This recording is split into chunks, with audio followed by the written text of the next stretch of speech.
Welcome to Leading with Curiosity. Command and control leadership is dead. We interview leaders, entrepreneurs, and executive coaches challenging old paradigms and fostering cutting-edge leadership. Here's your host, certified executive coach, Nate Leslie. Hey listeners, welcome back to Leading with Curiosity. I have another new one for you. Today, I'm the guest.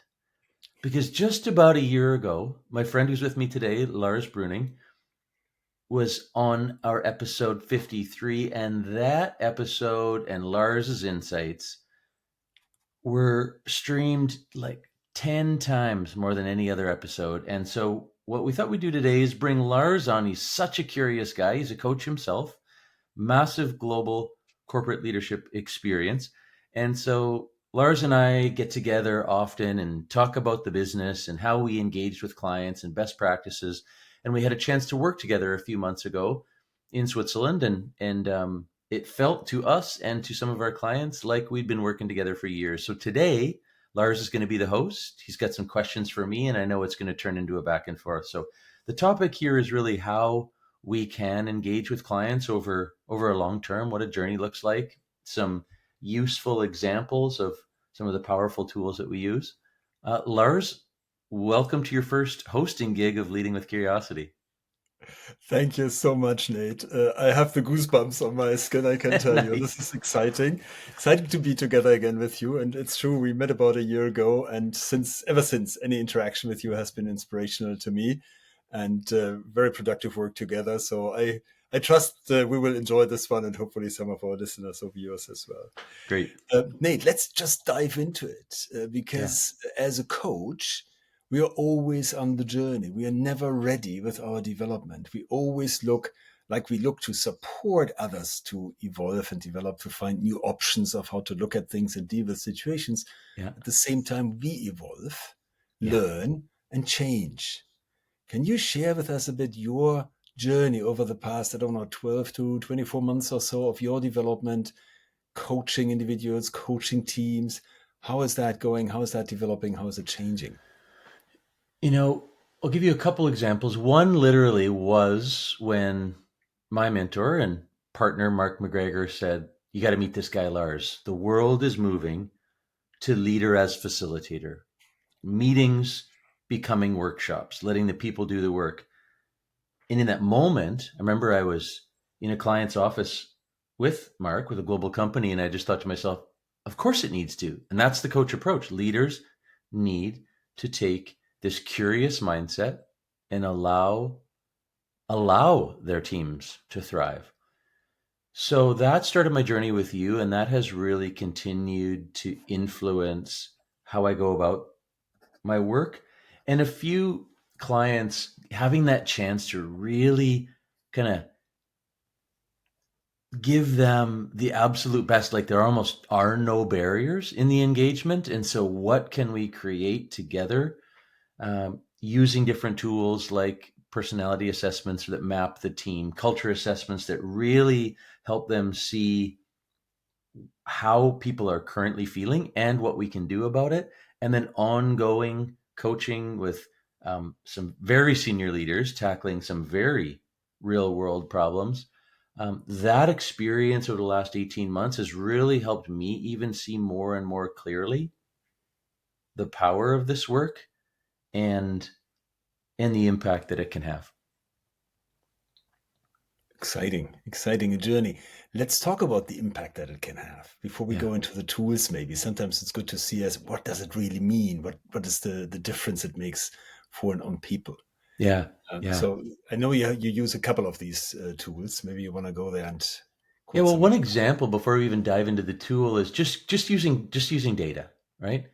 I worked with one leader a couple of years ago who really believed that not micromanaging was his greatest value, right? Which makes sense, right? He wanted his team to be autonomous. He wanted them to feel invited to really take control of the situation. What the data showed us was pushed too far. His team was feeling unsupported. They felt like he didn't know what they did, what they were responsible for. He They felt like he didn't care. And the data uncovered this, and he said, "Oh my gosh, that's how my team is feeling. I've been trying to help them feel the opposite." And so we made a couple of tweaks, and of course, the power of effective one-to-one connections with them and finding out what is most important to them and their priorities and what they're working on and how they see this job that they're in fitting and adding to their own career development goals. And that whatever frequent meant to that leader and that team he was leading, frequent, highly effective one-to-ones, it was just this light bulb moment. And of course, when we gather data another 6 months later, their experience of him had completely shifted in a really positive way. So that's one use of it. Another one was recently, you and I were working with somebody. We were using the Principles Us personality tool. And again, doesn't matter what the tool is. We'll get into that in a minute. But where he and a colleague were looking at their own profiles, comparing each other, which the tool does. And he said, "Oh my gosh, Nate and Lars, I thought just because I was really similar in one part, like my detail orientedness of my personality with this woman, I just assumed we'd be similar in most of it." And you realize that was kind of the only real characteristic or trait that they really shared. And he said, I'm going to see everybody in a whole new way now because I just see it on paper here. And yet, again, this stuff isn't rocket science. It's actually quite common sense often. He said, it's so common sense that of course we wouldn't be similar in every area. So his blind spots were removed in that moment. Those are powerful, powerful, human-centered things that I've witnessed getting to facilitate this for people. And these are surveys, right, that you ask the team to fill prior to a workshop or to a further interaction. How do you set that up? How do you win them over to fill another questionnaire? Right, and how do we not over survey them to death? Yeah, great example. So the first one is the High Performance Index from the Supporting Lines Institute in Vancouver. We always say it's far more than a survey. It's an assessment, an academically valid assessment, which means it measures what we say it measures, and that it's also a diagnostic, so it makes recommendations. So part of the sharing the vision or the compelling power of that in the early engagement with a leader is to say, look, which is why my brand is the coach's playbook. There's an infinite number of plays we could run as a coach, playing on my former life as an athlete, and we shouldn't. Let's gather some data and zero in on what matters most to you right now. So in that case, the High Performance Index, which we have many episodes at Leading with Curiosity where we've talked about that, it can be used as a self-assessment, as a prediction of how people think their people might answer these questions. Can be used for a 360, can be used for a team as small as 10, or to an organization in multiple languages of thousands of people. And so it has an aspect of it called a culture map, where you can literally look at a map of data. And for people who don't like data, this is very visual, where green is great and orange is area of concern. And you can zero in on the dark green. What is currently great? Oh, who's doing that? What team is feeling great about how they're performing and the human experience they're having? The orange is, oh, okay, where do we need to spend time? What needs immediate attention and correction? For leaders who are really busy, often not together very much in these global teams or a local organization, let's find out where it's great, where it's not, and do something about it. The other one, yeah, go ahead. Yeah, before we go to the other one, Yeah. when we worked on this together, what I found, and for me it was honestly the first time that I worked with that tool, what I found particularly interesting and valuable to the team was these areas of where would we want to look at, and then we give it back. We show the data and we give it back to the teams to say, so where do you want to look at? And then they prioritize, and then the tool even offers practical examples of how to handle it, how to improve accountability if that is a topic, how to improve effective one-on-ones, how to reach the level of effective one-on-ones. Yeah. So all sorts of activities that naturally are part of a high-performing team that delivers results and has a positive human experience are being practically, teams are being practically led into, and we were together Yeah. able of really practicing this on the ground with the team. And that you mentioned we could tell them what to do, and the assessment does make recommendations, but that's the beauty of you and I being a coach is we don't know their day-to-day business. So here's where we get to say, here's what the data's showing. What do you make of it? What do you want to celebrate? Where do you want to spend your attention? And then, of course, yes, okay, I'd like to spend my attention here. Lines up or doesn't line up with the recommendations, but it, as you can imagine, very often does highly correlate between what they think they should do. And then from there, we can create those actions.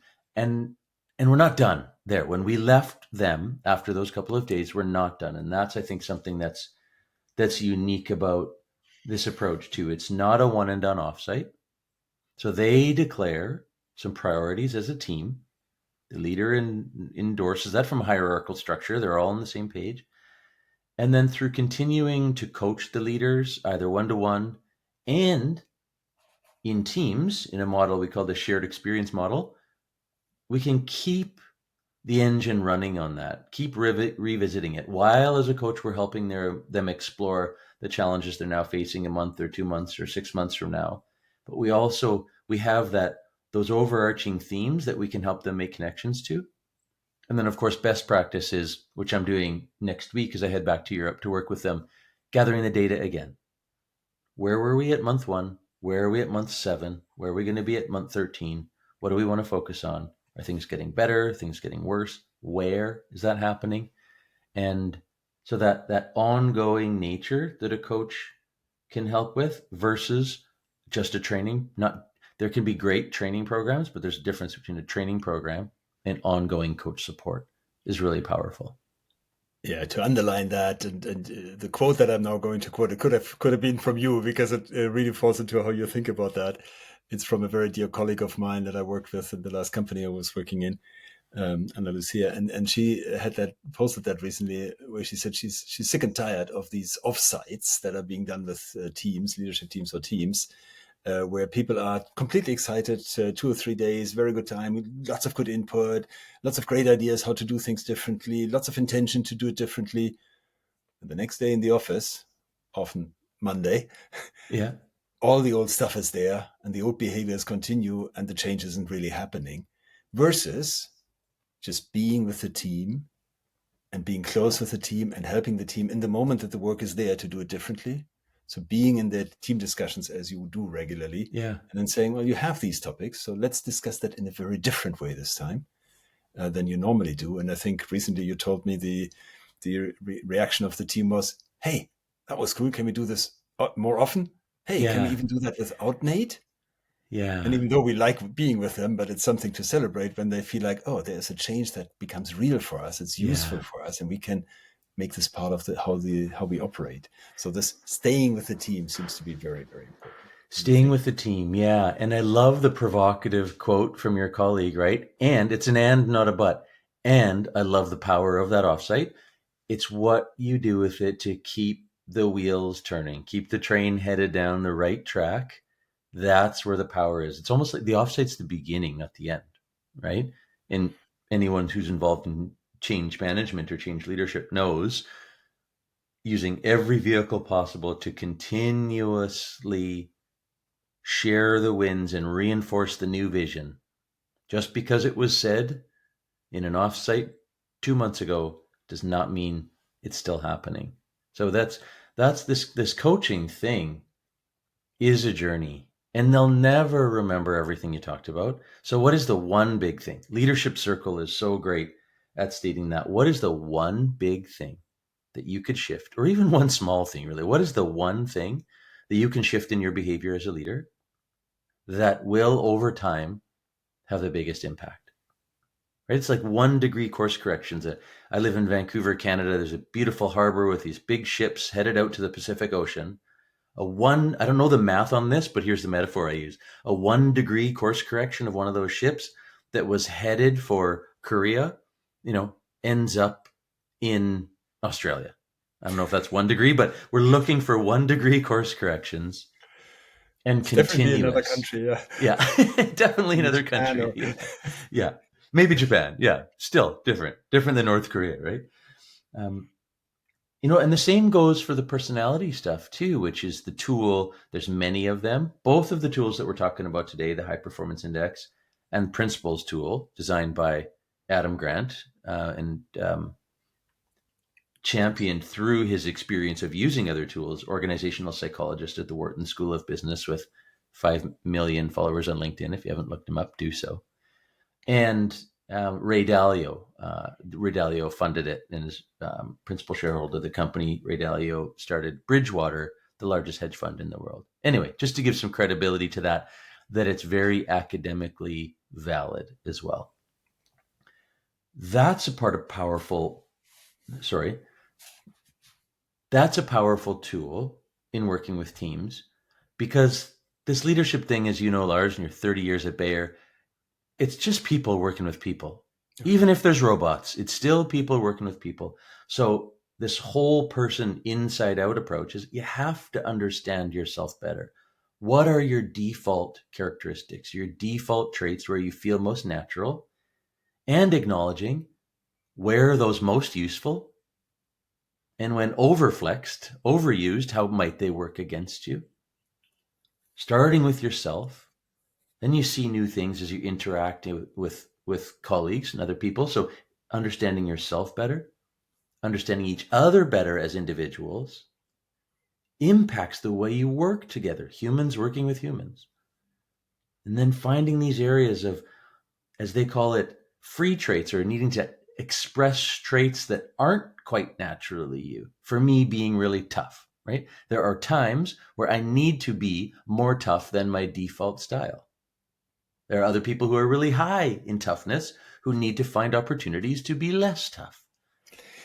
And if I may add to this, in a team setting, we are very well served if we have those different expressions on these dimensions in the team, because then the team can all together serve it all, provided they respect each other and see the value in that and are not irritated by this person being so tough. Yeah. Like if you're a music person, a classical music person, I like to start with non-sport analogies first because of my bias towards sport. If you're the first violin in the Berlin Symphony Orchestra, you can't have all first violins, right? In the sports world, you can't have all goal scorers. You need those diverse traits, and you need to be aware of when and how by default you express them. How do you express them when things are good? Because it's easy when it's easy. How do you react under pressure? Can you maintain, or do you shift into somebody different? Most of us know, oh my gosh, Lars is completely different when he's losing his mind, right? When he's frustrated. So how do we handle ourselves under stress? And, the other thing too is there's this quote from a very famous book, I think it's called the Bible, that says, treat others the way you want to be treated. I believe strongly in leadership. We need to treat others the way they want to be treated. Some people need feedback in one way. Others thrive when they receive feedback another way. We need to be adaptable, and this tool measures that as well. How likely am I to adapt to my audience? Still being me, not trying to be somebody else, but meeting Lars where he's at, and meeting Mike where he's at, and meeting, right? And along with that, this strong conviction that grew in me over 30 years in industry, and is ever more growing as I'm becoming a coach or working as a coach now. When the people come together with differences, with different perspectives, with differences in whatever you can think of, so that typical buzzword about that is diversity. But the more people are different in maybe their preferences of behaviors, maybe their functional backgrounds, or whatever you can think of, it will add. And you have an atmosphere in which every view is appreciated and people exchange very openly what they think. The result of the team will be the best you can think of. So really the diversity drives the quality of the results. And psychological safety, this openness needs to be there. So when you talk about these different traits and look at it in Principles as in that tool, it's all with appreciation. Everything is good because everything is different from the other. And through that alone adds value, provided it's expressed in the setting. Then it's not good or bad, just a preferred style. And every preferred style If I'm low in something, it means I prefer something else. And the other things that you mentioned, the diversity of thought, which Principles calls ideas meritocracy. It's a cool word. Sounds big, but I've grown to like that. And the high performance index measures whether that's how it feels on this team or in this organization. That diverse thought is welcome, that ideas come from all levels of leadership, that people feel they can truly be themselves without repercussion. Lars, what shifted for you? Like 30 years at Bayer, senior leadership. We've talked about that in other word in our other episode. In charge of countries, continents, products. What shifted for you when you did Mark's 3-day program? Two-part question. First, we'll start with Mark. Then, when you did your own full coach training, what shifted for you when you went through Mark's Being on Mission training program that has influenced both you and I so much? Yeah. Prior to being in that program, Mark was already for 2 years my coach. Right. Actually, it was interesting. We only worked on the screen together for those 2 years. Yeah. And then he always said, I should come to his leadership camp. Yeah. And eventually I gave in. And he had said, so I didn't really You gave know in. why. Okay, so there was some resistance. You gave in. Oh, wow. He also had said, he said to me, I said, so why do I need to come there? We are talking anyway. And he said to me, yeah, but come and help me coaching. And I said, Mark, you're the coach. I'm the client. Yeah. And he said, yeah, but I think you can do this. So I went to this center, and I was much clearer after the 3 days, my progress on my own mission, on my vision about myself, on the values. My clarity increased versus what I had achieved already with Mark. So that was important. And for me, this was the first time that I really did coaching in the setup that Mark creates in this workshop with the people. But I really did coaching with the people. And I learned one thing on these days. I learned that as a leader, I had always thought I was coaching my people. Yeah. And I learned instantaneously during these 3 days, I never was. I got to ask you about two things there. One, I'm just going to back up.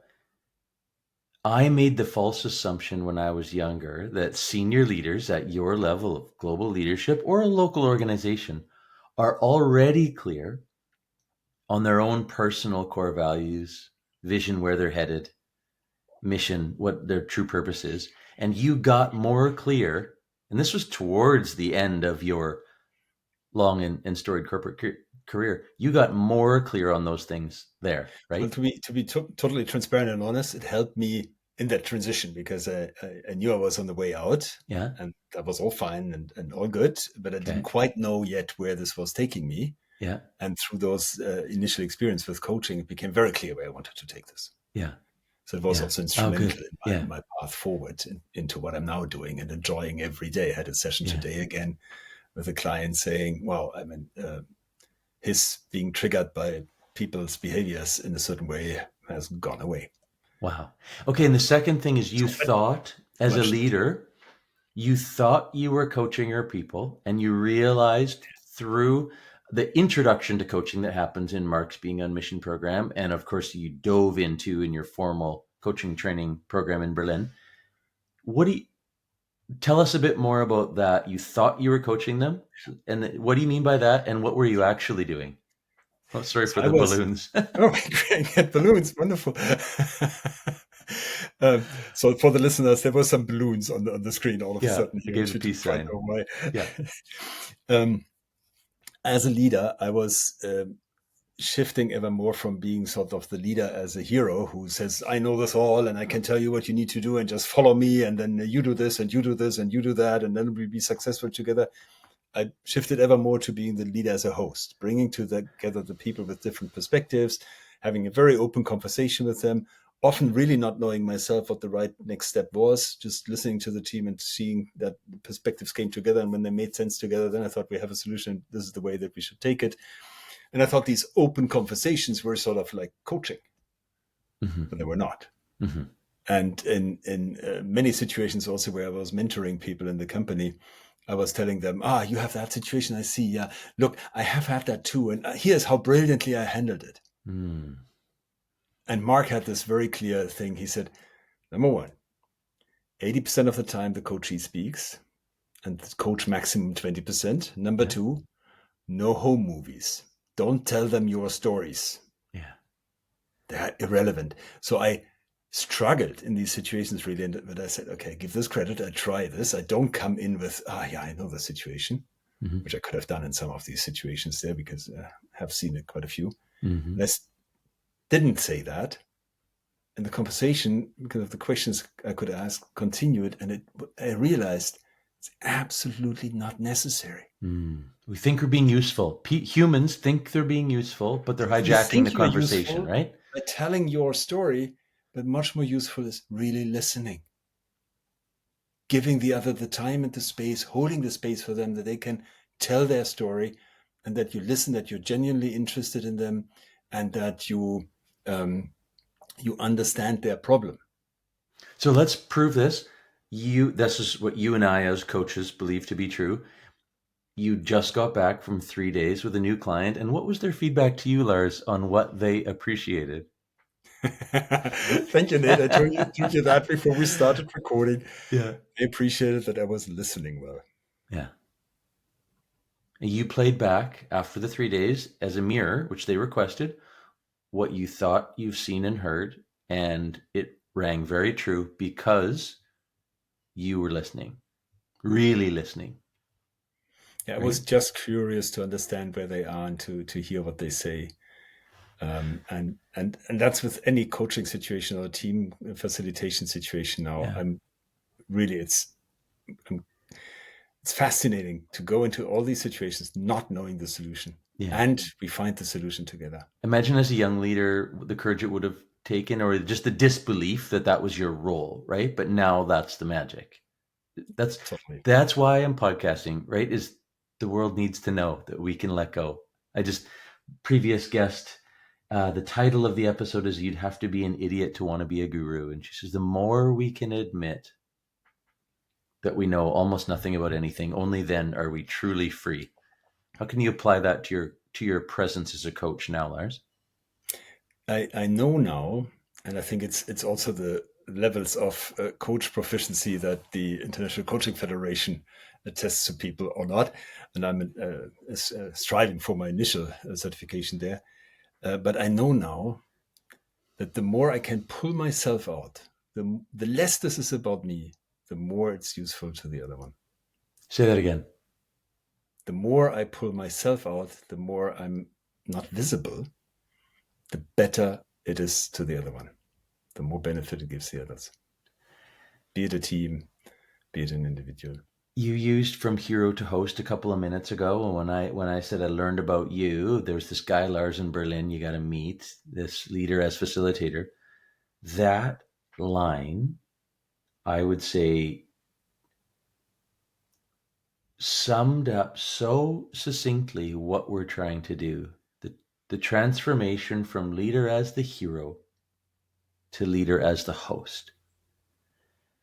If we could link this back, we started this conversation, and I see I've hijacked the host here, but you're going to ask me in a second to sum up this journey. See, Lars is coaching right now. He's just letting me talk. This journey as we work with clients, we're trying to play that. When I leave for Europe in a couple of days here, I'm hosting them, not flying halfway across the world to be the hero. They don't need another hero, right?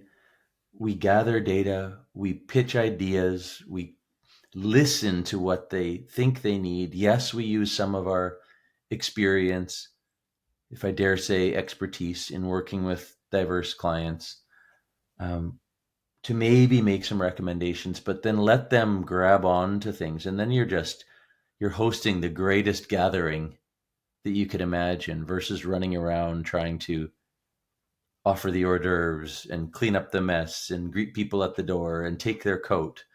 We're being the ultimate host to get them from where they are now to where they want to be, right?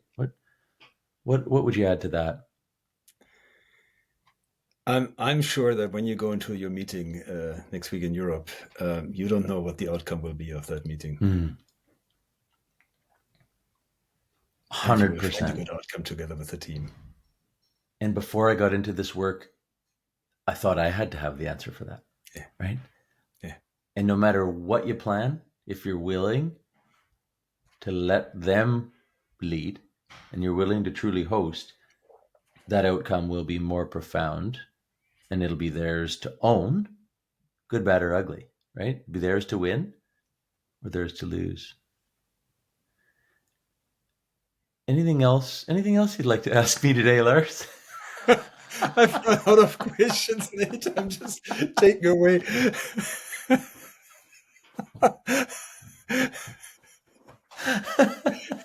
But Nate, it sounds like you have moved from being a coach of individuals to rather focusing on teams and companies.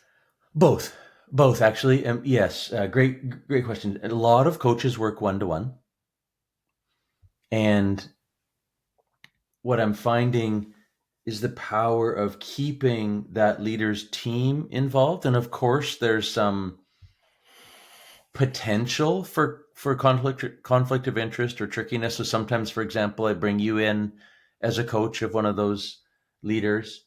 When with the team, I use something called the shared experience model, which is actually borrowed from a CEO support group, where on those team coaching calls, and maybe here's another example and a win of a recent client. They were a little nervous about engaging in the process and wasn't quite sure what it was going to be like. And so I just shared what the process was going to be. So there's 6 people on the call. We go around to each person. Each person gives a headline, like 30 seconds or less, which can be tough for some people. A headline. What is an aspiration they have right now as a leader or a challenge they're facing? We hear from everybody and we decide who's going to go first. Then the group turns off their cameras. This is virtual. It can be done in person too. By turning off their camera, maybe they turn their chair around, right? It feels weird at first, but then they see the power of it. And I coach that person a little bit more on, tell me more about your headline, dive into it a little deeper. Okay. Then what would you like to get out of this 15 minutes of this session that's for you? Coach a little bit more. And then they turn their camera off or turn their chair. And it's the only healthy time in leadership. We're allowed to talk about someone behind their back. The group, without giving advice, because advice is useless, as you and I know, most of the time. We could do a whole episode on advice. But anyway, the group talks about experiences they have had, what they think they heard, what they might consider trying if they were in that situation. This is that time where their own story can be useful, but it's moderated by me in terms of, I tried this and it worked, or I tried this and it was a total failure. Okay, just kind of explore that. And the other person, who's the coachee in this sense, is just listening. And it's fascinating when they're not listening to respond and they're actually listening to listen and given time to think. They make some notes on what they're hearing and just making sense of it in their own mind. And then we reverse again. We turn off the group's cameras and I coach that person again for a few minutes. And not only do they almost always have more clarity, they've heard something that's useful. Other people in the group are also thinking to themselves, oh my gosh, this has happened to me too, or that's going to help me in my situation. And in the words of a client recently, they said, I didn't know what we were getting into. That was the strangest meeting I've ever been in, and I can't wait to do it again. Fantastic. Again, goosebumps on my skin, because it is these practices that can change the dynamic in a team. And this is, of course, has levels of appreciation, respect, caring for one another, because one thinks into it, maybe more than in a discussion situation when one just discusses that without the person, but the person's listening in. So there's so many positive effects. It's probably trust building, I would suspect, in the team, and can have very positive effects. And there's other practices that we can. That's really a model. And we've experienced that. Yeah, that's a model, that's a structure. And I keep saying, if this is working for you, let's do it. If it's not, absolutely. We can try something else, right? That's that learning part for us. And I should say I'm part of a group of coaches run by a gentleman named Brian Dugan in Halifax, Nova Scotia. He's a MCC level ICF coach, which means very experienced, almost 3,000 hours of practicing doing what you and I do, and still calls it a practice, doesn't consider himself an expert. And coaches, we bring challenges that, or aspirations that we have, and we do that exact same model, and every time it's so useful. And this group that said this was weird and we want to do it again, they're the one that said, hey, maybe we could try that on our own. And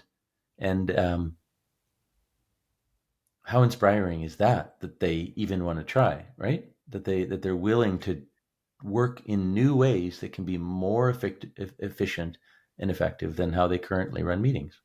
And Nate, this is probably what we really are there for, to help them to do something in a sustainable way, in a different way, and benefit from it.